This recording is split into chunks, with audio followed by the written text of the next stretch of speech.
Hello viewers, আমি মুস্তান আহমেদ বলছি host website থেকে। সি প্যানেলের এই ভিডিও সিরিজে আপনাদের সবাইকে স্বাগত। আমরা আজকে দেখব আমাদের ওয়েবসাইটের রুট ডিরেক্টরিটা কোথায় থাকে। দ্যাট মিনস আমাদের ডোমেইন যে অ্যাড্রেস, সেই অ্যাড্রেসে ঢোকার পরে আমরা যে ডেটাগুলো দেখতে পাই বা আমরা যে ওয়েবসাইট দেখতে পাই, এই ওয়েবসাইটের মূল ডেটাগুলো অ্যাকচুয়ালি কোন ফোল্ডারের মধ্যে থাকে আমরা আজকে সেটা দেখব। ভিউয়ার্স, এরই মাঝে আপনাদের জানিয়ে রাখি আপনাদের জন্য রয়েছে একটি দারুণ অফার। আমাদের ভিডিওটি যারা দেখছেন ও সাবস্ক্রাইব করেছেন তাদের জন্য হোস্ট ওয়েবসাইট দিচ্ছে হোস্টিং এর উপর 10% থেকে 70% পর্যন্ত ছাড়। আপনাকে যেটা করতে হবে, শুধু ইউটিউব এই কুপনটি ব্যবহার করে আমাদের ওয়েবসাইট থেকে হোস্টিং কিনলেই আপনারা পেয়ে যাবেন 10% থেকে 70% পর্যন্ত ছাড়। বিস্তারিত জানতে আমাদের ওয়েবসাইট ভিজিট করুন www.hostthewebsite.com। ভিডিও ডিসক্রিপশনে ডিটেলস লেখা থাকবে, আপনারা ওখান থেকে জিনিসটি চেক করে নিতে পারেন। তো আমরা প্রথমে আমাদের সি প্যানেলে চলে যাই। সি প্যানেলে যাওয়ার পরে আমরা আমাদের ইউজার নেম আর পাসওয়ার্ড দিয়ে লগ ইন করি।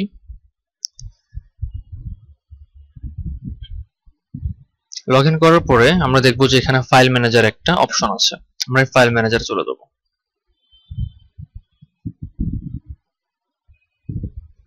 ফাইল ম্যানেজারে যাওয়ার পর নতুন একটা আপনার উইন্ডো ওপেন হবে।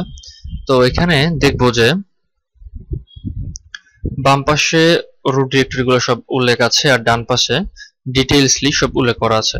তো আমাদের রুট ডিরেক্টরিটা সব সময় বাই ডিফল্ট থাকবে public_html এ, এইটাই থাকে সব সময়।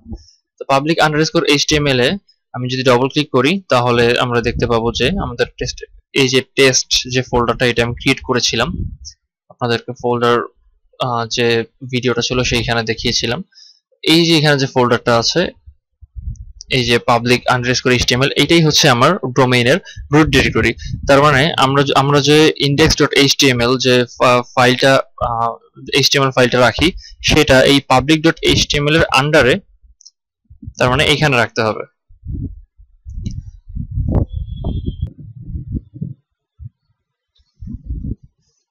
আচ্ছা, আপনাদের জন্য রয়েছে একটি সুবর্ণ সুযোগ, সেটা হচ্ছে আমাদের ভিডিওটি যারা দেখছেন ও সাবস্ক্রাইব করেছেন তাদের জন্য হোস্ট ওয়েবসাইট দিচ্ছে হোস্টিং এর উপর 10% থেকে 70% পর্যন্ত ছাড়। তার মানে আপনি যদি আমাদের এই ভিডিওতে দেওয়া যে কুপন কোড ইউজ করেন তাহলে আপনি হোস্টিং এ 10% থেকে 70% পর্যন্ত ছাড় পাবেন। কুপন কোডটি হচ্ছে ইউটিউব। তো আমাদের ভিডিও ডিসক্রিপশনেও দেওয়া থাকবে জিনিসটি।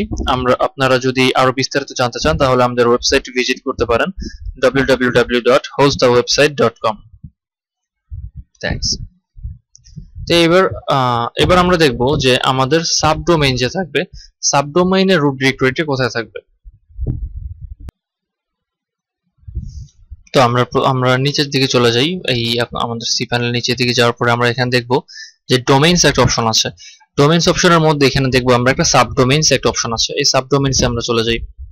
সাবডোমেইনসে যাওয়ার পরে এখানে দেখব যে আমরা একটা সাবডোমেইন ক্রিয়েট করার অপশনগুলো দেখতে পাবো, আর তার নিচে দেখতে পাবো যে সাবডোমেইনস এর একটা অপশন। আমরা এর আগে একটা সাবডোমেইনস ক্রিয়েট করেছিলাম। যারা সাবডোমেইনস ক্রিয়েট করে ভিডিওটি মিস করেছেন তারা উপরে ডান পাশে একটা লিংক দেখাবে একটু পরে, সেটা ক্লিক করলেই আমরা সাবডোমেইনসের ভিডিওটি দেখতে পাবো। তো সাবডোমেইনস আমার যেটা করা আছে সেটার দেখুন এখানে ডকুমেন্ট রুট নামে একটা অপশন আছে। ডকুমেন্ট রুট দেয়া আছে public_html, তার মানে যেটা ছিল আমার মেইন যে রুট ফোল্ডার ছিল সেটা /twist। তো আমার সাবডোমেইনের নাম টুইস্ট দিয়েছিলাম, সো twist.onic.org, আর সেটা ডকুমেন্ট রুট হচ্ছে public_html/twist। তো এখানে যদি আমি সরাসরি ক্লিক করি তাহলে আমার যে ফোল্ডার আছে, যে public_html আন্ডারে, সেই ফোল্ডারে আমি সরাসরি চলে যেতে পারবো। তারপর আমি এখান থেকে দেখিয়ে দিচ্ছি। তো আমার যে রুট ডিরেক্টরি ছিল public_html, এটা দেখুন তার আন্ডারেই রয়েছে কি টুইস্ট, এই ফোল্ডারটি রয়েছে।